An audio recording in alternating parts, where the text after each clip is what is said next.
E aí, gente, tudo bem? Aqui fala o Gabriel, novamente aí para mais uma aula do Flutter. E hoje eu vou passar para alguns outros conceitos bem interessantes, um pouco mais avançados que a gente vai estar aprendendo nessa aula. Essa aula a gente vai falar de requisição HTTP, foi algo que a gente viu na última vez aí sobre adicionar pacotes, né? Então a gente vai estar fazendo requisições HTTP. A gente vai ver como fazer um parse de um JSON para um objeto, então como fazer uma request no back-end ou em alguma API que você tem e transformar isso num objeto Dart para que a gente use dentro do nosso sistema. E a gente vai ver como fazer validação de formulário também. Então aqui a gente vai transformar o nosso aplicativo aqui num formulário, que vai ser onde a pessoa vai buscar algum repositório no GitHub e vai clicar no botão. Então o botão, primeiramente, ele vai estar inativo se não tiver nenhum texto na query da pessoa, e se a pessoa não tiver nenhum texto, a gente também vai tentar fazer alguma forma de validação ali para mostrar uma mensagem de erro para ele, ok? Então, vamos lá. Primeiramente, eu gostaria de mostrar para vocês qual API a gente vai estar usando, né? A API do GitHub é muito popular por isso, né? Se você só buscar api.github, a gente já vê todos os tipos de coisas que a gente consegue buscar. E o que eu vou estar usando aqui é o repositories. Se no futuro essa API não estiver funcionando, eu posso acabar deixando aí na descrição alguma outra API para vocês usarem. E o importante é que se você está usando uma API que não é do GitHub, você verifique a diferença em nome de campo quando você estiver fazendo os parsings. E a ideia aqui é fazer algo bem simples. Eu quero basicamente buscar todos os repositórios, ter o ID do repositório, o nome, a gente tem o nome aqui do repositório, por exemplo, quando eu busco Flutter, o primeiro que aparece, obviamente, é o Flutter. A gente quer mostrar a descrição, então aqui, Flutter make it easy and fast to build beautiful apps for mobile and beyond. E a gente quer mostrar o número de estrelas. Aqui a gente tem Stargazers Count. E a gente quer mostrar esse número de estrelas lá dentro do nosso aplicativo, certo? Então tá bem interessante. A gente também tem um total count. Então, inicialmente eu vou fazer de uma forma simples, porém depois eu quero fazer que essa lista seja um infinite scroll. Então, provavelmente isso vai se dividir em algumas aulas. Eu não sei exatamente o que eu vou estar fazendo nessa aula específica, porém a gente vai estar tentando fazer isso junto. E eu vou tentar não ir tão rápido porque agora a gente já está indo para umas coisas um pouco mais complexas, certo? Então aqui, quando a gente fala de networking, o próprio site do Flutter ele tem todo um cookbook, né? Eles falam que é um cookbook, que é um livro de receitas, né? Então aqui a gente tem um networking cookbook, onde a gente pode buscar. Então aqui eles vão ter exemplo de deletar alguma informação, buscar, fazer requisições autenticadas, fazer um parse de um JSON, enviar dados. Então a gente tem muitas coisas, inclusive o WebSocket, que no futuro eu também quero fazer um aplicativozinho de chat bem simples para a gente se divertir com isso, certo? Porém agora eu vou fazer um fetch data, que eu quero buscar uma lista de repositórios. A primeira coisa é instalar o HTTP, isso a gente já fez, e a gente precisa importar o pacote agora. Então vamos ali para a nossa tela inicial, eu vou copiar esse código, vamos aqui para o nosso Hello, e vamos para a nossa tela inicial. Vou limpar aqui, esse botão aqui eu clico muitas vezes, eu não sei se eu expliquei, mas é basicamente para fechar todas as pastas, né, e ficar um pouco mais limpo. Então o que a gente quer é na nossa home, a gente vai ter o HTTP. Então agora eu já importei, já é o primeiro passo. Qual que é o seguinte passo? O seguinte passo é a gente criar a requisição. É simples assim, gente. Não tem muito segredo. Aqui eles estão dando um exemplo aqui de fazer uma requisição para essa página aqui, né? Então, eu não quero fazer dessa forma porque eu creio que essa forma ele está retornando isso para ser usado em algum outro lugar. No Dart, no Flutter, a gente tem dois tipos de lista, né? A gente pode fazer uma lista estática ou a gente pode fazer uma lista que é um future. Então, essa lista future, ela vai ter um future builder. Então, ele vai esperar que ele tenha os dados e aí ele vai exibir na tela. Eu gosto de ter um controle um pouco melhor porque a gente vai fazer um parse das informações, passar para uma classe, vai fazer algumas coisas a mais. Então a gente vai dar uma olhada nisso aqui um pouco melhor. E aqui, a única coisa que eu quero chamar mais atenção, antes da gente fazer a requisição, eu quero criar a classe que a gente vai usar para o nosso repositório. Então aqui ele está exemplificando como criar uma classe de álbum, aqui ele chamando o construtor, e ele está fazendo um factory do álbum para o JSON. Um factory é uma função que vai retornar um determinado objeto, nesse caso a gente está retornando um álbum, no caso nosso a gente vai estar retornando um repositório, e essa função ela pode falhar, né? Então é uma função que ele espera que talvez esse objeto não seja nunca montado. Obviamente, no nosso caso, a gente está consumindo uma API, então todos os objetos vão ser montados com sucesso. É só um padrão mesmo no Dart para a gente fazer esse parsing do JSON. Então a gente tem um álbum from JSON. Então desse JSON eu vou criar uma classe álbum. Então show. Vamos seguir isso. Então eu vou copiar todo esse álbum, porque aqui o objetivo é ser produtivo, certo? Então vamos fazendo com calma. Primeira coisa que eu vou fazer, eu vou criar uma nova pasta. Então, eu vou fazer no mesmo modelo que eu criei, então criando uma nova arquivo, um novo file. Você vai criar um models barra, e aqui o nome que eu vou dar é repositório. Basicamente, olhando um pouco mais de código e do Flutter, eu entendi que ele sempre usa um lowercase para criação de arquivo, então esse é o padrão que eu vou estar seguindo durante as aulas. E se o arquivo tem 2 palavras, eu vou usar underscore, né, o snake case. Então, beleza, só um pequeno comentário. Colei aqui o álbum que eu acabei de copiar. Eu vou trocar de álbum. Eu vou dar um Command D aqui para marcar tudo. Ou você pode usar Ctrl F, fazer um find de álbum. Eu recomendo que você use sempre esse carinha aqui, não. Qual que é? É esse daqui, ó. Use sempre esse AA, porque ele faz com que ele seja case sensitive. Opa, eu fiz alguma coisinha. Que ele seja case sensitive, então ele só vai buscar álbum que seja exatamente igual. Então, se tivesse algum álbum com letra minúscula, não iria afetar. E aqui eu vou trocar por repository. Repositório. Eu vou chamar de repositório porque a gente é brasileiro, certo? Mas, em geral, eu recomendo que escreva códigos em inglês, né? Profissionalmente falando, porque qualquer sistema em escala pode acabar saindo do país e, como padrão, a gente acaba escrevendo em inglês. Eu vou fazer aqui só para ficar um pouco mais entendível e legível o que a gente está fazendo. Então, beleza, acabei de trocar tudo para repositório. E os campos que eu quero, vocês lembram qual que eram? Eu tenho o ID, então aqui eu já tenho o ID. Eu posso remover esse user ID, eu vou remover daqui também. Eu vou remover daqui também. Eu vou ter o nome do repositório, eu vou ter a descrição do repositório e eu vou ter a quantidade de estrelas do repositório. Eu vou fazer de uma forma um pouco mais simples aqui. Então, vamos fazer this.name. Isso aqui é só para ter o construtor. E this.stars. Perdão. E aqui eu vou mudar para name, description e stars. Qual que é o ponto aqui? Vamos ver se os campos são exatamente assim, né? Então, eu sei que o nome é nome, o ID é ID, o description é description. Porém, o stars ele tem um nome bem estranho. É por isso que eu estou trocando aqui para só stars, para quem sabe. Eu acabei de falar que eu ia escrever em português, estou escrevendo os nomes do campo em inglês, né? Mas que Stargazers Count ia ficar um pouco confuso escrevendo no código, então eu vou deixar só stars. Como eu comecei a escrever em inglês, eu vou voltar atrás no que eu acabei de falar e vou deixar tudo em inglês mesmo. Então eu vou usar repository. O nome do arquivo já estava repository, né? Isso aí, Gabriel. Calma aí. Então, beleza. Criamos a nossa classe. E aqui a gente já criou o nosso método fromJSON, basicamente copiando o que eles tinham. A gente vai receber um JSON que é um map.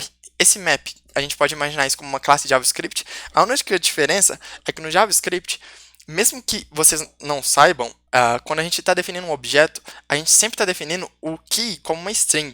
Algumas vezes a gente cria um objeto tipo assim, então a gente vai ter um objeto que vai ser igual a nome e alguma coisa. Porém, o JavaScript ele vai converter esse name para string. Então, aqui e qualquer outra linguagem de programação, isso sempre é string. Nesse caso aqui é um pouco mais forçado, né, porque é uma linguagem fortemente tipada. Então ele sabe que o key vai ser string, porém o value é dynamic, ele tem esse campo. Então isso é uma coisa maravilhosa do Dart, que ele ainda, mesmo que ele seja fortemente tipado, ele deixa a gente criar campos dinâmicos. Então esses campos dinâmicos vão ser mapeados para os nossos campos, que vão converter o que a gente está esperando. Um ponto importante aqui é que o meu stars está como string, eu acabei esquecendo aqui, eu vou trocar para int também.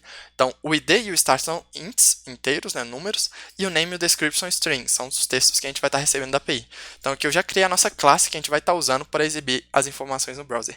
Outra coisa que eu acabei quase me esquecendo é que eu quero ter a URL do repositório para depois abrir esse repositório no browser. Então a gente vai vir aqui na API e vamos ver qual que é o URL do repositório.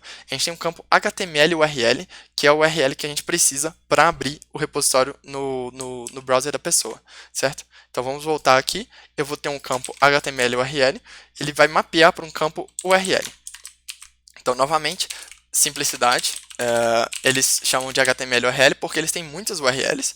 No meu caso, eu só tenho uma, que é a URL que a gente vai estar abrindo para o usuário. Então, adicionei o campo, adicionei no construtor e adicionei no nosso fromJSON, que é o que vai trazer essa conversão. Nossa classe está pronta. Eu vou rodar um último verify aqui. Ok, tá bacana, não mudou nada. Mas é importante a gente ter tudo aqui bonitinho, todos os nossos campos. O construtor tem que possuir todos os campos, porque eles são final, então eles só são definidos uma vez, a gente nunca muda.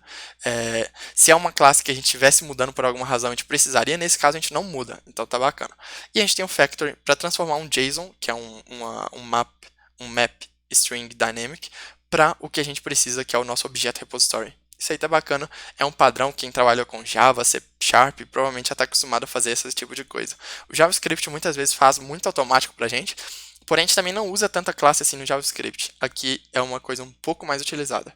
Então, beleza, eu vou ter aqui o meu home.dart, que é onde a gente já importou nosso HTTP. E o que a gente precisa fazer? Eu vou querer uma função que quando eu clicar num botão, né, no caso, deixa eu abrir aqui meu aplicativozinho, quando eu clicar no botão mudar texto, que no caso vai ser um outro botão mais para frente, a gente vai criar lá o field, eu vou fazer uma busca desses repositórios, né? Então, o que eu quero fazer? Eu vou criar uma função que ela vai ser search repositories. Então, aqui eu vou ter o meu search repositories. Essa função, ela vai ser um async, então ela vai ser assíncrona.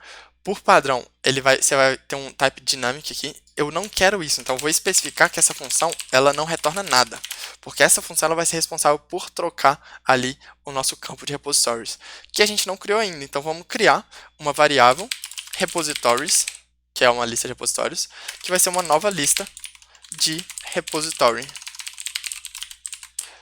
Eu não importei no meu repositório aqui ainda, então eu vou usar o autocomplete, que nesse caso ele não encontrou porque eu escrevi errado. E agora o autocomplete encontrou package hello models repository. Já importou aqui para mim. Eu vou trazer esse models aqui para baixo para eu separar o que é meu e o que é de pacote. Isso é uma coisa pessoal, você não precisa seguir isso. É uma coisa que eu acho que é muito interessante para você saber o que você está importando. Beleza, respira. Avançamos bastante, certo? Agora a gente já tem o nosso search repositories e eu posso agora fazer uma var response que vai esperar, vai fazer um await, vai esperar que um http.get, então que uma requisição que eu estou enviando para alguma URL, beleza? Qual que é a minha requisição? É essa requisição aqui de cima. Então vamos voltar aqui para o Dart, vamos para o simulador.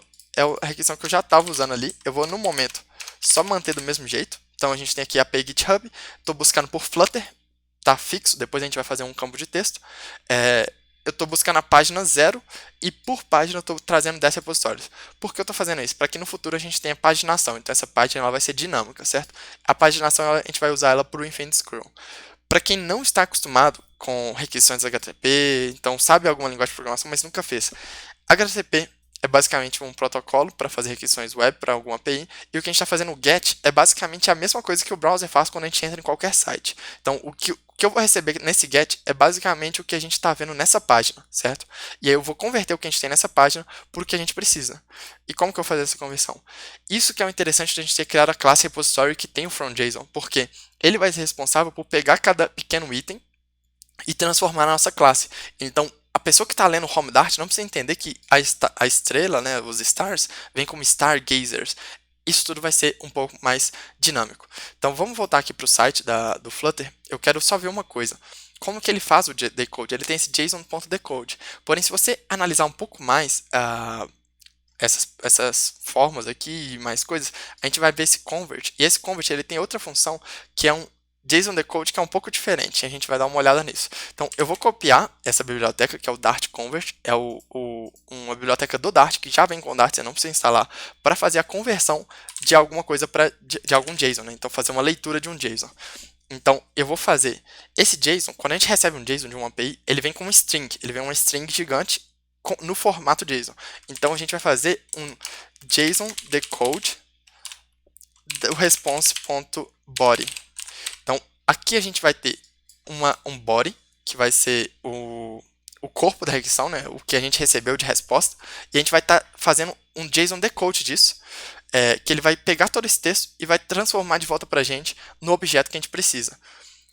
E o que a gente precisa fazer aqui? A gente vai precisar passar isso, a gente pode colocar isso num data, por exemplo, para ficar um pouco mais fácil. Eu não estou seguro se isso daqui ele vai retornar para a gente um future. Pass the string, return the object, function, que argumento ou não. Ok, eu acho que a gente não precisa usar um await. Deixa eu confirmar aqui. Exatamente, a gente não precisa usar await, gente. Então, beleza. Já tá bacana, a gente tem agora a nossa lista. Vamos dar uma olhada como que é a resposta que a gente recebe. A resposta que a gente recebe... Opa, eu abri o browser errado. A resposta que a gente recebe, ela é uma lista, é um objeto JSON, é um objeto que tem um campo total count, um campo incomplete results e um campo items, e esse campo items ele vai ter um array. Então, o que a gente quer de repositório está dentro desse items, então a gente tem que acessar o campo items para fazer a nossa lista. Então, qual que é o ponto? Quando a gente faz essa lógica, então deixa eu colocar aqui o nosso simulador de novo, o nosso data ele é um campo dynamic, então a gente não sabe realmente o que a gente tem nele. Então, o que eu vou estar fazendo aqui? eu vou estar falando que o meu repositories. Então, agora eu vou definir o meu repositories, né, ele é uma variável. Para definir uma variável que é um estado, eu tenho que fazer primeiro um setState. Então, vamos voltar aqui para o setState. Só usei aqui o snippet. Então, beleza, vamos continuar. Eu vou definir o meu repositories como o data items.map. Qual que é o problema aqui? O nosso sistema ele não sabe ainda que o data items ele é uma lista. Então, eu quero fazer que o data item as list. Então, eu estou falando para o nosso compilador que isso aqui vai ser uma lista. E eu estou colocando entre parênteses para que isso seja executado. E aí eu consigo agora acessar isso como uma lista. Então, você vê que agora eu já tenho informações de lista aqui. Eu tenho funções de lista. E eu vou fazer um map nessa lista. Para quem trabalha com JavaScript, você já conhece a função map. O que a função map vai fazer? Ela vai iterar por todos os itens dessa lista e vai retornar um novo objeto. Então, aqui eu sei que eu vou ter um i, vai ser cada item da lista. Nesse caso, são os nossos repositórios. E o que eu vou fazer? Eu vou fazer um repository.fromJSON i. E é isso. Muito simples, certo? Não totalmente, porque quando a gente faz um map, ele vai retornar para a gente um iterable. Porém, o nosso objeto repositories, ele é uma lista. Então, eu vou fazer aqui um ponto to list. Simples assim. É muito mágico. Quem trabalha com Java, C# está muito entendendo tudo o que está acontecendo.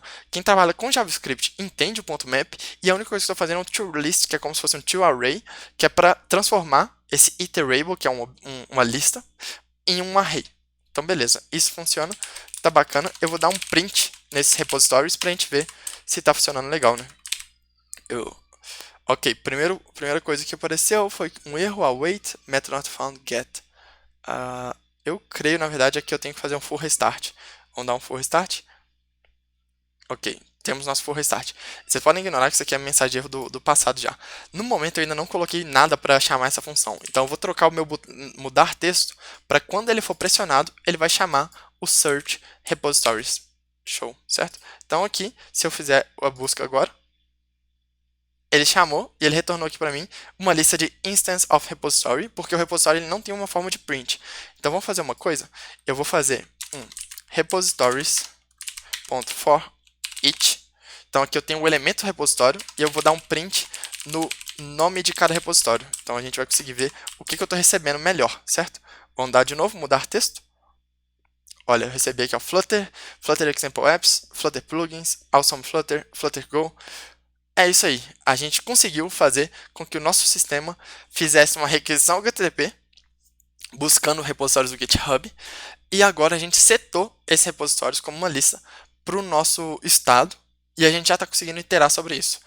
Então, eu vou terminar esse episódio por aqui. No próximo episódio, o que a gente vai estar fazendo é transformando essa busca por um input. Então, a gente vai adicionar um input, vai adicionar validação nesse input para verificar que o que o usuário está enviando é válido e exibir essa lista de repositórios, certo? Então, essas três coisas a gente vai fazer no próximo episódio, que eu já vou estar gravando logo em seguida para tentar enviar esses episódios o mais rápido possível, certo? Então, até logo, gente. Não esquece de deixar o seu like e se inscrever para continuar acompanhando a série. Um abraço.